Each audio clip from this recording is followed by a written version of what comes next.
దక్షిణాదిన కుంభమేళా.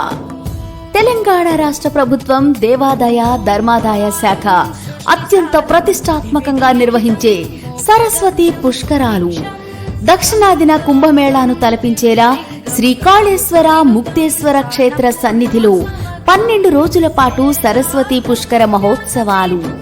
తేదీ 15/5/2025 నుంచి 26/5/2025 వరకు కాళేశ్వరంలోని త్రివేణి సంగమంలో పుష్కర స్నానాలు. రండి, కాళేశ్వరంలోని త్రివేణి సంగమంలో పుష్కర స్నానం ఆచరించి పునీతులు కండి. శ్రీ కాళేశ్వర ముక్తేశ్వర స్వామి కృపకు పాత్రులు కండి.